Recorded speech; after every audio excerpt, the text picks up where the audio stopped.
Hello and welcome back to Spooky Town Tales. It's me, your host, Morgana, back refreshed after a week off. Well, not really refreshed because I was busy with other things, but excited to bring you some scary stories tonight because I've missed you all. And joining me as per usual in the spooky seats is none other than Jimmy Bog. Good evening, everyone. Welcome. Thank you. Thank you for agreeing to join in this evening, even though you're completely poop-decked. Not as much as you. It's what happens when your children decide that they want to have another go at separate bedrooms. Yes. Yep. We're trying again. Separate bedrooms. Here we go. Take two. Yeah. We'll see how that one goes. Anyway, we are back this evening with a great episode. We've got some awesome, scary ghost stories this evening, and the theme for the evening is haunted households. Excellent. Is your household haunted? Do you have things that go bump in the night? During the day. Oh, during the day? Is your toaster haunted? That was a good video. Wasn't it the best? Yeah. My favourite video on the internet, I think. Mm-hmm. I just love her so much. She's too much. Anyway, I hope that you've all been... Throw it out. It makes good toast. What else said and done? It makes good toast. Now, have any of you ever had a haunted appliance? I want to hear from you. Or hauntings in general. The stories have started to thin out a little bit, so I'm calling on you folks. If you're listening and you like the show and you want it to continue, please send me your stories or share the show with a friend. Get some fresh ears, because that way the word will spread and we'll get even more content for you. We're trying to keep it local, and it's tricky, it's hard work, but I'm achieving it thus far, but I could really use any help that you could send my way. Would be wonderful. Get out there and talk to the weirdo in your workplace. Talk to the weirdo in your workplace. Is there a strange character on your street? Does he talk to the air? Find out his stories. Does he shout at the sky? Does he shout at the sky? I want to hear about it. Old man Jenkins on the road who shouts at the little green men. Go and chat with him. Or give me his address. Anyway, on with the show. So tonight we're going to be starting with a couple of local stories, and I've got a few little factoid tidbits in there, as I like to do for you all folks, that'll help you rationalise perhaps some spooky encounters. Just another little way of you sort of going, is this paranormal or is it something that can be explained? And I've found out some more cool little facts for you skeptics out there that can sort of help you out and go, okay, that's what it was. Yeah. I like to know. I like to find rational explanations for weird things. Rational is good. Rational is good. It is good. It's the first port of call. Yeah. So, are you comfortable? Do you have a drink in hand? Make sure the lights are dimmed. You can't listen to spooky stories under a fluorescent light. It just doesn't work. Light that candle, folks, and prepare to be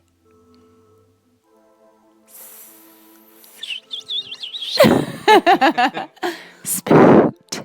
Good one. So to start this evening's show, before I launch into some local tales, I thought I'd give you a little bit of history. Just a little bit of spooky history. Just a hint. A hint. A trickle. A drip. Dashing. Whatever you splosh. Call it. A splosh. The best. So we're going to take a little stroll up north to Dampier. And did you know that locals claim to see William Dampier on the deck of his ship, the Roebuck, his ghost ship? There you go. So there have been reports of locals seeing not only the ship, complete with its glowing sails and groans from the deck, but they've also claimed to see the Roebuck glide into Roebuck Bay with William Dampier himself Really? holding a illuminated lantern on the front of the Roebuck. So we have our own little ghost ship story from up north. Now, it came about as there is a legend there that William Dampier did temporarily, he briefly anchored in Roebuck Bay and buried treasure. So this is a treasure this is a Goonies story. Yes. I can only imagine the amount of kids growing up that have gone to Roebuck Bay with a shovel and a snorkel and, the works and gone hunting for William Dampier's treasure. So that's the folklore, that he's buried treasure in Roebuck Bay. And so apparently they claim his ghost comes back on his ship looking for his treasure. That's pretty cool. So it's not Chester Copperpot this time, a one-eyed Willie. We've got her on One-Eyed Willie. You got nothing? Okay. Now, staying in that region, Greenough near Geraldton. Have you heard of that? The name rings a bell, but I couldn't pin it on a map. Well, it's a 19th century town, and it has its own bricklayer ghost. Whoa, really? A bricklayer ghost, yep. Edward Willis. So he was bashed to death in a fight in the Old Hamptons Inn in 1863, the poor bugger. You would have thought a bricklayer had a bit more of a fight in him, Unless it was multiple people. This is true. Or unless he just was all show. The guys that work out lots, but they're in a fight, they're useless. I don't know. You don't know them? No. I've heard not willing tales. to find out. Muscular men doesn't necessarily mean that they're brave and strong and good at fighting. Of course. It means they're good at doing bench presses. Yeah. So, poor old bricklayer, poor old Edward got bashed to death in the Old Hamptons Inn, so naturally, they reckon he stuck around. Yeah. It was very sad because his body actually lay in one of the rooms for 3 days. Ooh. Until an autopsy could be performed if he got bashed to death. I'm pretty sure it'd be quite a mess. You'd know how he died. Yeah. There's not too many guesses. Yeah. Oh, look, we just don't know. We'll just Snake bite. Snake bite, possibly. Poisoned. Definitely poisoned. The recent manager of the pub claims to have seen the ghost 3 times in one day. Oh. Yeah. And she said it was the height of a human, but it didn't really have the body shape of a human, so it was like a large blob. Similar to what I saw in the Vincent Street house. Yeah, righto. Yeah. So she's not alone. There's been multiple sightings and weird happenings in this particular pub. So if you're up in Greenough anytime, Geraldton, up near Geraldton, keep your eyes peeled. Go and visit the Old Hamptons Inn and go say good day to Edward. And lay you some bricks. He might lay you some bricks, some ghost bricks. There you go. So to kick off our local stories, I've got a repeat listener who's sent in great stories in the past. So thank you very much. You'll know who you are. Remaining anonymous, of course.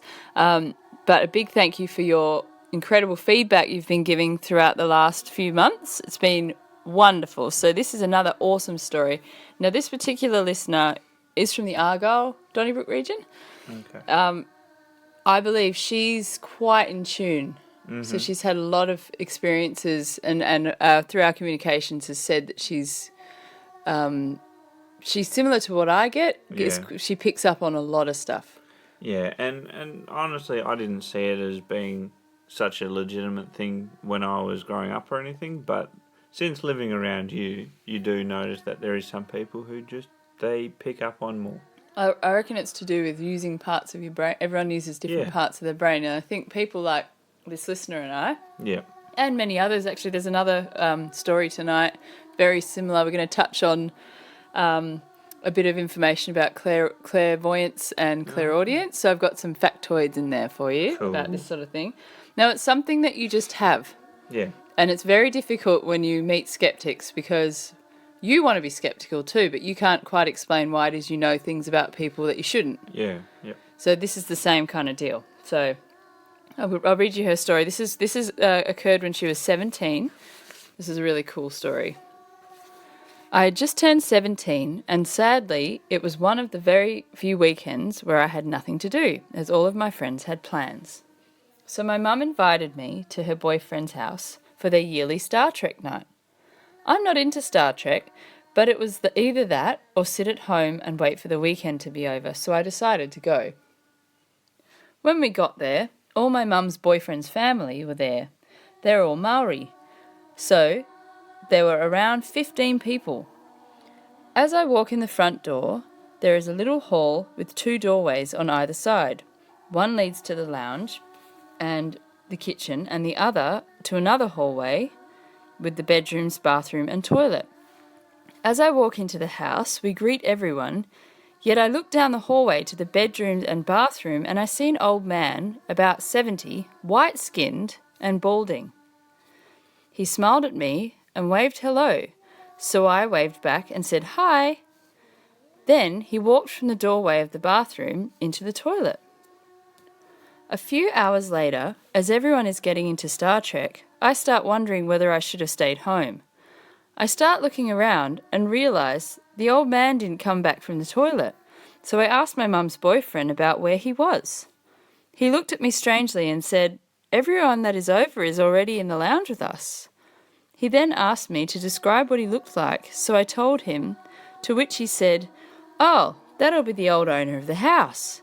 And he'd wondered if he'd stuck around because sometimes he got a funny feeling. He told me that he'd bought the house from the old man's family after he'd passed away. Ooh. So the reason why he stood out, obviously, was that everyone else was Māori in the house, and there's this white fella down the hallway. Clearly didn't belong in and the picture. She's looking around going, "Who was he? Where is he?" So the boyfriend the mum's boyfriend had said that he probably was quite attached to the place, and because he'd helped build it. Ah. Yeah. He went on to say that he'd known the old man when he was alive, and it sounded exactly like what I'd said he looked like the man that she'd seen in the hallway looked like. So it all matched. Yep. And so that's pretty cool. Isn't that really That's cool? really cool? So this is an instance where she was saying to me where I've had this before. You see someone you think is flesh and blood, it's just a person in a house, and then she's walked down, thought it was normal, and a few hours later found out, he's not supposed to be here. Now I had that at a friend of mine's, Miff's house. You know Miff. I know Miff. His house is full of strange things. Yeah. And on several occasions there'd be parties, and quite often there'd be, I was there all the time. We go there all the time. His house was sort of the central party house before you go out or after you go out. Yeah. So on many occasions I would end up there, and so you wouldn't really know who was coming and going. Yeah. And I remember seeing a bloke who didn't quite look, I mean, this is all the rocker crew, so everyone that was there had quiffs or the mods, like it was quite distinctive people. And this bloke that I saw, he was a lot older, didn't quite fit the big bunch of beatniks that were all, as we all looked, we all stood out, and you knew the crowd, basically. So I was like, who is this guy? And I was walking from the kitchen to go out the back through the laundry to the back veranda where everyone was hanging out having beers and flagons of wine. And this guy came out the lounge doorway to the point I stopped and went, "Oh, sorry." And then he kept walking down towards the music room, which was the very back of the hall. Yeah. And I just thought, oh, he must be one of Miff's friends. But thought, makes me feel like I got a weird vibe from him. Yeah. And he kind of almost looked shocked that I'd acknowledged him. And then he walks into the room, and then I went out to the veranda with everyone else. And then I just I think I remember saying to Miff, "Who's the bloke?" And he's like, "Oh, yeah, no, people see him all the time." Yeah. I'm like, and he's like, "Yeah, no, he's not real. He's a ghost." And I'm like, "What?" Because it was so real. Yeah. And then every time I went to Miff's, there was always weird stuff. There was also a really creepy bloke in his shed that everyone would see. And I hadn't seen him. I didn't know about it until I saw him. And then once, same sort of thing. I said, "Who is in your shed? Like, who's that creepy guy in your shed?" That's just, what does he call him? Jack. Jack. Yeah, I remember you telling me about that one. Yeah. But I used to get the most horrible... I hated going in there, and he had really cool cars in there, so I liked going and looking at them, but I didn't like going into his shed, ever. Nothing worse than the creepy guy in your shed. Creepy guy in his shed. Poor Miff. Yeah. I'm gonna get some sage. So similar kind of... That's a time when I can relate to this story in that I honestly thought this bloke was just there for the party. Yeah. And again, you did ask. Yeah. And that's what I find really cool when people go that next level and then everyone sort of goes, nope. No. And he did. I think I can't get the details perfect, but I do remember Miff telling me that there'd been friends staying in the back room one night and had seen someone walking towards the room and then disappearing or something like that. So that confirmed the same route this bloke had taken. So there you go. Have you ever seen someone and just assumed it was a person only to find out that there wasn't anyone else in the house at that time? If you have a story like that, I'd love to hear about it. Yeah, they're cool. There are tons of them. It's cooler because you're not frightened at all. It's just like, oh, who's that? And then, what? You legitimately think it's a person. Or when they walk down a hallway into a room and then you all go down there and then there's no one in there. Yeah. That's super strange. I hear lots of those sorts of stories. So thank you so much for another great story. That's a good one. And yes, I very much think she's quite in tune. Yeah, indeed. So yes, Miff's house is very haunted, and the house that I lived in Vincent Street, which we've touched on in previous episodes, I'll tell you a few little tidbits, little stories about that house this evening as well, just quickly. Mm-hmm. So my other sister who lived there very briefly, she told me a few weeks ago that she would always see a man cooking at the stove. So like regularly, all times of the day, she said, at least a couple of times a week, most days, she said, she'd be walking down the hall and she would see him out the corner of the eye, but she said there were even sometimes she would turn and look and still see him as she walked.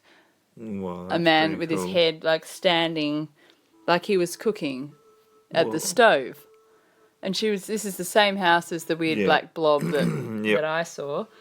So Eden used to see that all the time. Yeah. And everyone in the house saw and heard weird shit. There was always shuffling. That's something I remembered. And whistling. The whistling, I think you even heard the whistling one night. I vaguely recall hearing the whistling, yeah. Yes. Because I was living in this house when I met Jimmy. Yeah.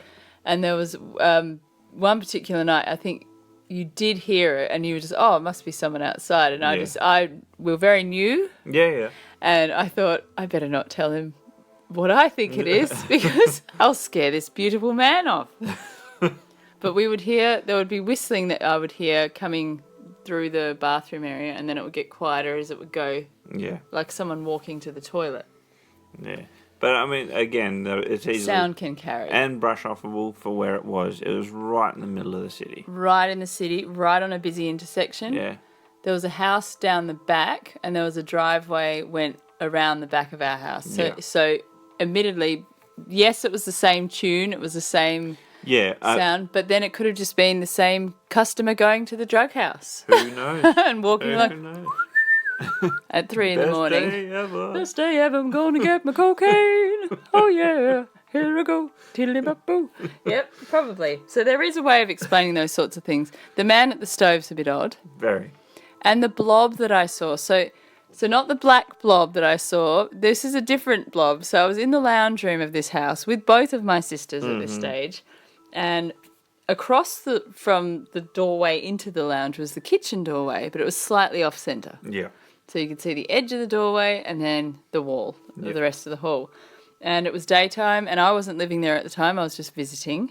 And I saw this white, massive blob just go, like, drifting past the doorway. And I jumped and went, whoa! And Eden said, what's wrong? And I said, did you see that? And she's like, yeah, I see it all the time. And I remember thinking, what are you talking about? And she's like, oh, haven't you seen it before? Like, it was normal. And I'm like, no. So that's just the blob. We all see it. It's just something that's in this house. And I'm like, well, what is it?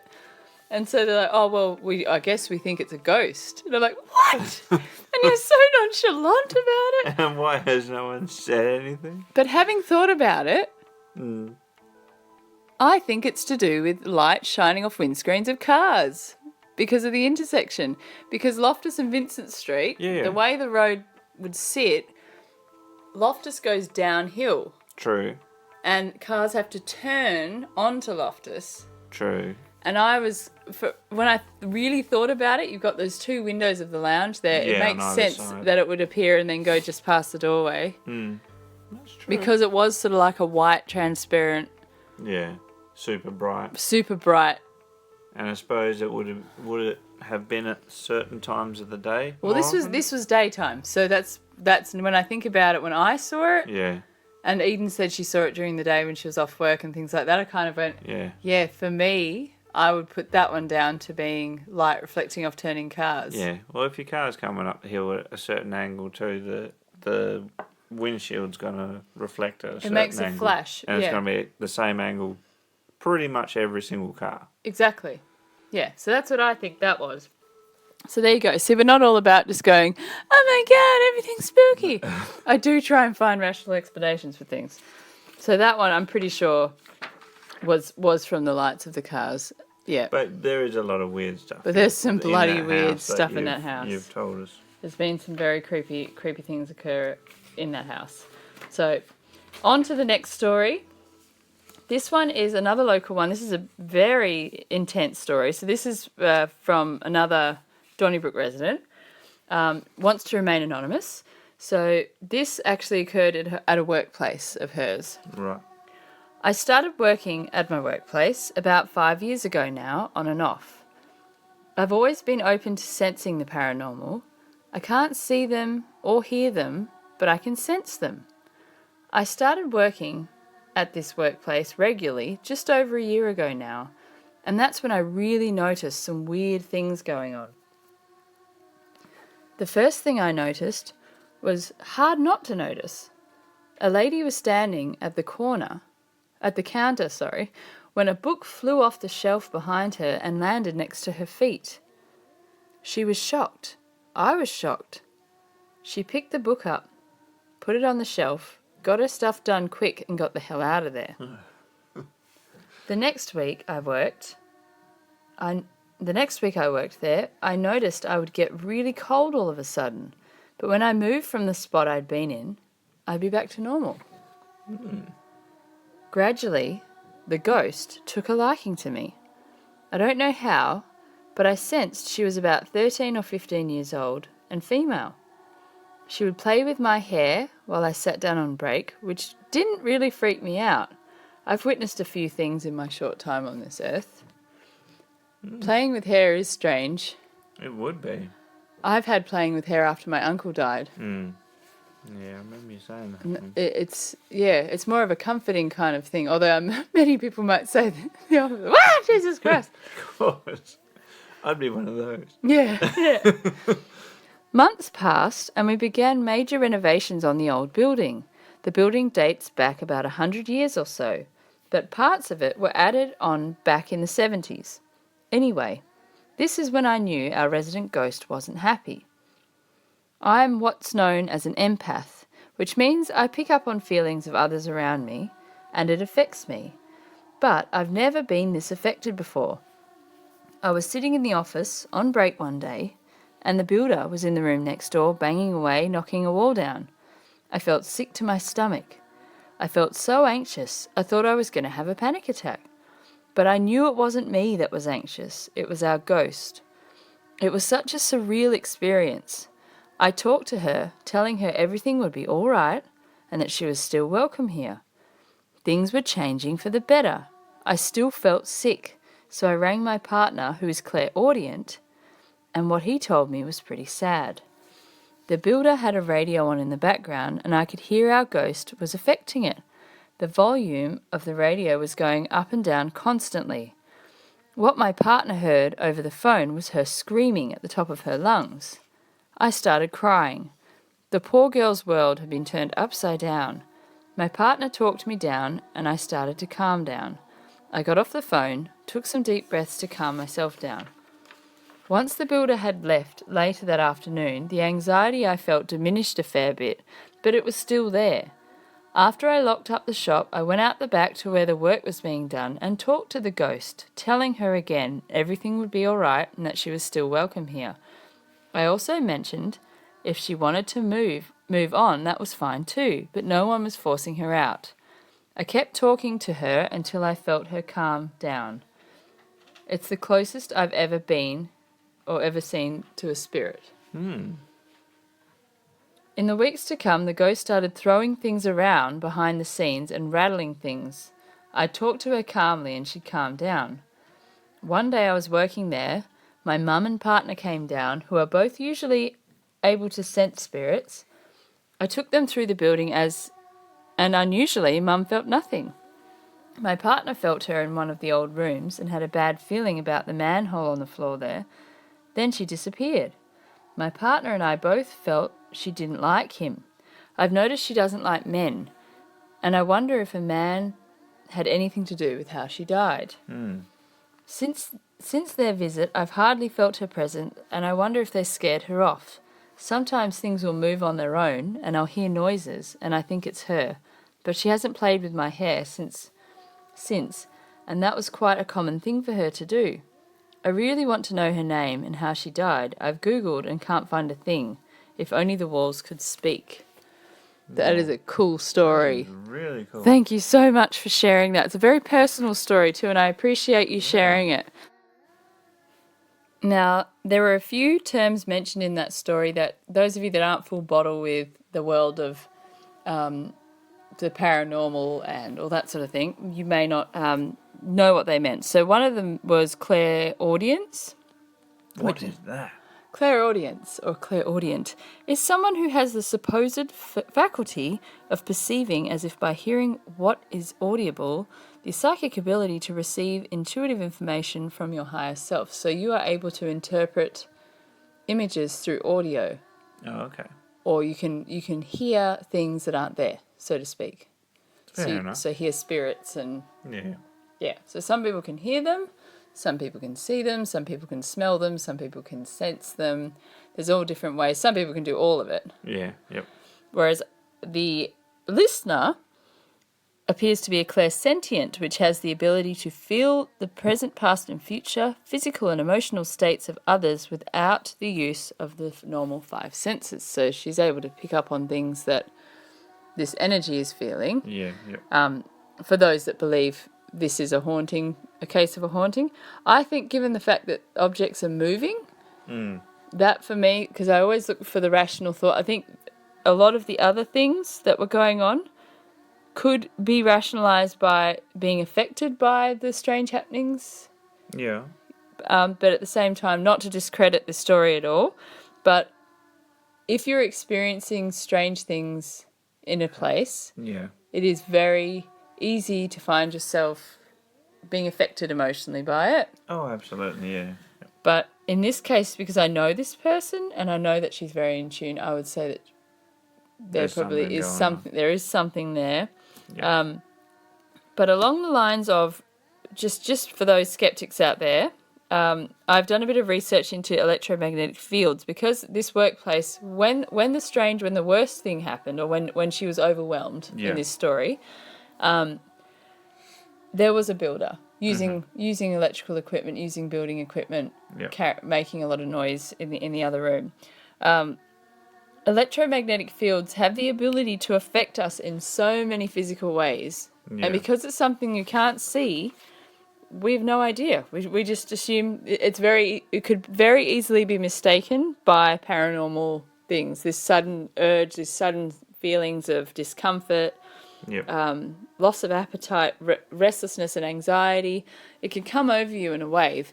And something as small as your mobile phone charger actually does give off an electromagnetic field. Yep. Some people are more sensitive to it. Some people don't even notice it. But those of you that are sensitive to it, just try it out. If you're finding you're having trouble sleeping and your mobile phone is plugged in under your bed or near your bed, try shifting the charger out of your room and see how that works. See if it makes a difference. See if it makes a difference, because I'm just going to read you a list of some side effects that have been experienced as a result of exposure to electromagnetic fields. Now, this is varying levels, but I find myself, if I'm near... I used to find when I used to go in the control room, I used to work for a large newspaper, and I would have to do a bit of IT sometimes or go and reset tapes and things. I used to find myself feeling really uncomfortable in the control room, where there was massive big computers in there. Yeah. And honestly, I felt like that I was being watched. Mm-hmm. I felt an overwhelming sense of dread. And every time I was in there, I was convinced there was someone or something standing in the doorway that connected into the other control room. And I naturally did a lot of research into did something happen at the, first port of call is there a ghost at the newspaper? Then only to delve deeper into what could be causing these feelings, and found out that computers and electrical equipment does give off this horrible magnetic field, and it affects your brain. It affects everything. So here's a list of symptoms that could be caused. If you are experiencing these, just have a look around, especially in particular rooms of your house or your workplace. So along the lines of the theme of the evening, which is haunted households. Yep. If you're experiencing any of these following symptoms that are new to you, think about maybe if you've shifted a device closer to your bed or wherever it is that you're experiencing this discomfort, before you jump to the fact that it could be a demon trying to attack you. So, possible side effects of electromagnetic fields on the human condition. And this research was done by the SCENAIHR, or Stenhiller, I don't know how you'd say it. I think this was in Sweden. Scientific Committee of Emerging and Newly Identified Health Risks. It was a team of 10 scientific researchers. So these are the main things to look out for. Sleep problems, headaches, depressive symptoms, lack of concentration, lack of appetite, restlessness and anxiety, burning and itching skin is another one. I'm going to say this wrong. Dyspepsia, which is itchy sensation, and it can be sometimes painful. Problems with memory, dizziness, irritability, nausea, electrocephalogram. So basically, there's changes to your electrocephalogram. Sorry, not just the electrocephalogram. So you will notice there'll be changes in the way your brain functions, basically. Okay. So it can affect even the basic little ways that your brain computes information. Now, this even boils down to using your phone in bed, these sorts of things. Just be mindful of what's around you. So if you're suffering from strange things in your house, consider what devices are around you. Yeah, a few small things you can look at just as symptoms to the issue. Yeah, and in your workplace too. So, speaking of which, though, I mean, thinking about it, when I used to do Telstra work, some of those rooms used to give you a pretty garbage feeling, but that could have been due to just lack of sleep, having to go out to them. But still, there was several times you'd go to some rooms and you'd feel pretty feeling. Just not the same. Yeah, no, it's definitely noticeable, and I used to get it every time I did the tapes in the control room. So there you go, skeptics. There's an explanation. And those of you that just don't want to think there's something in your house, it might not be. It could be very much scientifically explained. But along the lines of that story that we just read, I think there's definite indications that there is something there. Yeah. And it would be very interesting to dig up and see if you can find out anything more about the building or even the land. Absolutely. Especially around this area. It was 99% Indigenous in 1903, I believe it was. So the Donnybrook Bailing Up area was actually predominantly Indigenous people that were living here and settled here. And as per usual, as the white settlers did, it is now the reverse. So... sadly, very sadly. So there's a lot of history that's not in our books. Yeah, we just wouldn't know. That we wouldn't know. And this is why it really pays. I really recommend all of you out there to talk to people. Yep. Especially local Indigenous people. There was a bloke that lived on our street. He told me some really interesting stories many years ago. He passed away, unfortunately, but he did tell me some wonderful stories. He used to travel he used to be a boxer. Yep. So he used to I think it was almost like a circus kind of setup. He would travel around Australia having boxing matches. Yeah. He was a really interesting bloke. So I highly recommend talking to people, because there's so much that we don't get taught in schools that aren't in our books, and I really recommend it. So here's another couple of little local stories. Another Donnybrook resident. So 5 years ago, in a house that I used to live in Donnybrook, I was vacuuming, and I turned around and there was a shadow of a man watching me from my housemate's bedroom doorway. I told him he could either help or stop annoying me, and then he disappeared. Makes sense. Fair call. Well played. Last year, I was house sitting on Montgomery Road and had gone up to put the chooks away.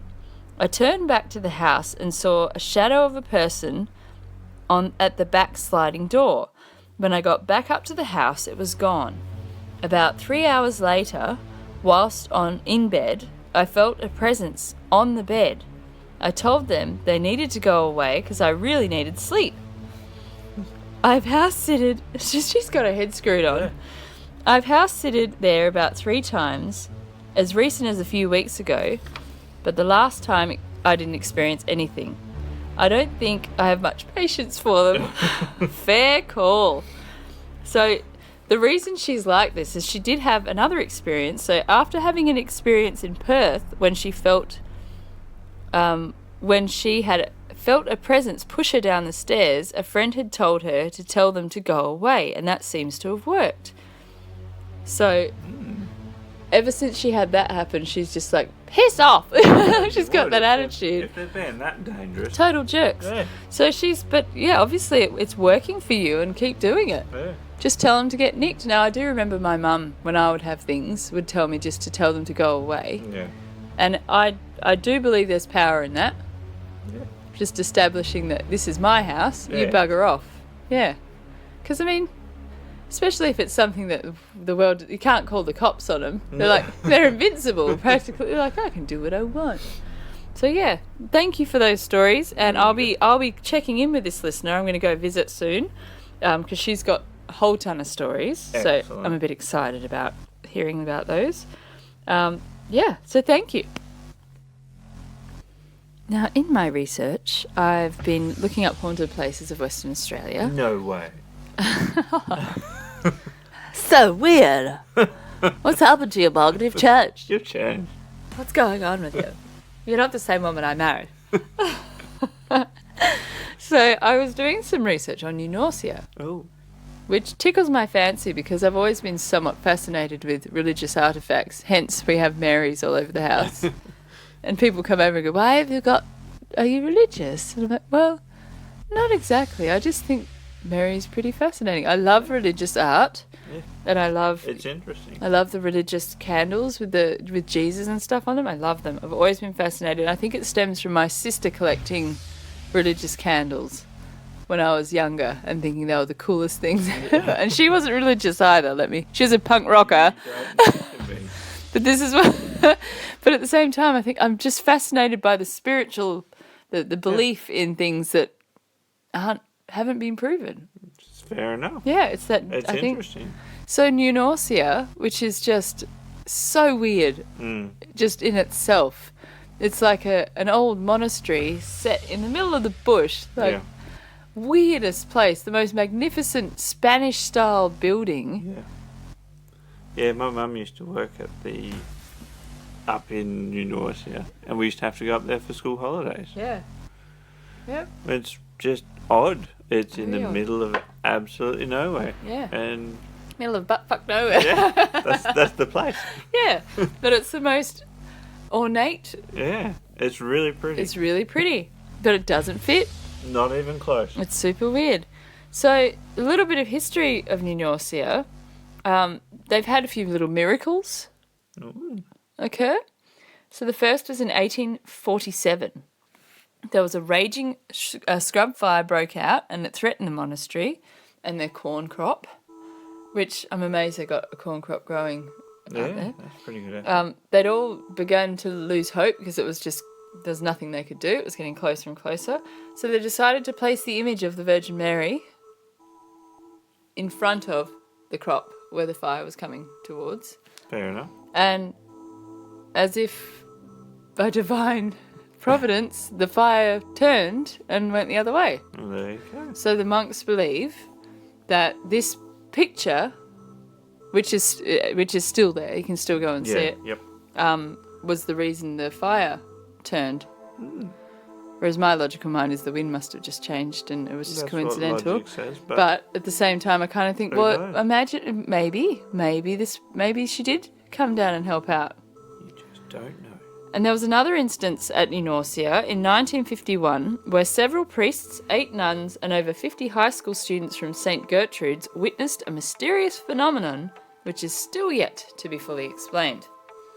On an overcast afternoon, 5:30 p.m., kneeling in the open air for benediction, suddenly the clouds parted to reveal the sun, but what emerged wasn't the sun as anyone had seen it before. It appeared as a giant spinning disc of light that changed colour, pulsating from blue to gold, then to green. Incredibly, no one else in New Norcia had seen this. So no one else anywhere nearby had seen this. Yeah, it was just Crazy. very strange. It was quite amazing that no one else would have seen it because this large volume of people all saw this weird spinning. And I just think, Truman Show. Yeah. They've just, oh shit!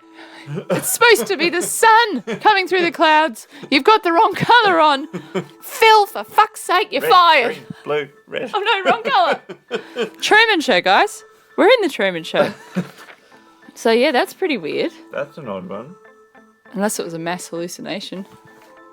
Yeah. Swamp gas. Not again. Anyone got any theories on what the spinning disc of colour could have been that not only the monks, the nuns, and the high school students all saw in 1951 in the sky? Was it aliens?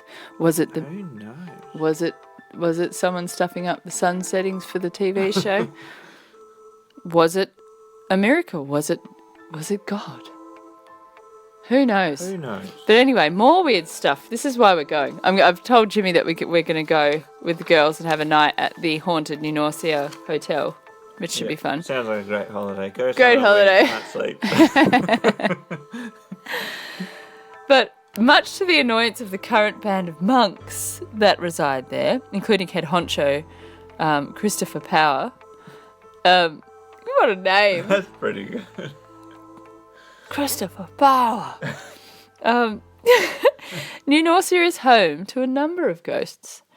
One of these is the Blue Nun, an apparition of a nun who unfortunately fell to her death while sleepwalking through the monastery's clock tower. What a way to Whoa. go. Why would you sleep in the clock tower? No, she sleepwalked there. Very funny. Poor lady. So apparently she plunged to her death while sleepwalking. Although reports of her ghost have declined over the past century, visions of a younger lady also in blue at St. Gertrude's have actually increased in recent times. Oh. Now, there are 2 possibilities for the explanation of the blue girl. First of the theories is it's the ghost of an Aboriginal girl who was gravely ill in 1908.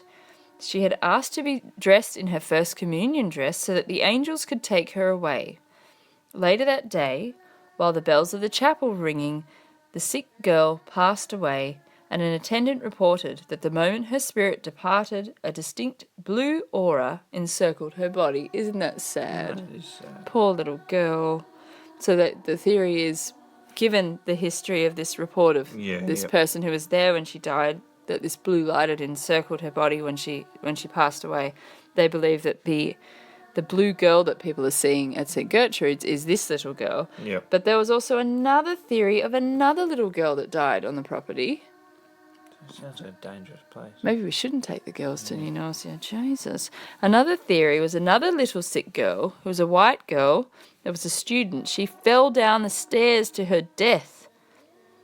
Oh, dear. So this was the year after. Really? Yep. So the year after the other little girl died, this little girl fell down the stairs to her death. She wasn't discovered till the following morning, by which time her body had reportedly turned blue. So that's another reason why they think it might be her. Jeez. There is also a ghost monk who's reported to be seen climbing the stairs towards the old Spanish chapel, noisily jingling coins in his pocket as he does his rounds. And phantom footsteps are heard at the New Norcia Hotel. So there you go. There you go. If you want to go check out some spooky religious stuff, like Valak from the spin-off of The Conjuring, that's one little... I'm gonna admit, it's totally, of all the creepy things, I don't get scared, but I do find Valak to be quite terrifying, which is, if you don't know who that is, it's the demon nun from the movie The Conjuring, but then also there was a spin-off called The Nun on Netflix now. Go watch it. It's pretty creepy. So, yeah, I don't know. Maybe it's the whole spirituality thing. It draws these things in. Maybe. Who knows? Yeah. So if you feel like checking out New Norcia, you might see some ghosts too while you're up there. Now, we've got some pretty cool stuff coming up in the coming weeks. We've got our cryptids episode. I'm trying to key up my dear friend to join me for that one, but if not, we shall record it here at the Donnybrook studio vis-a-vis our bedroom.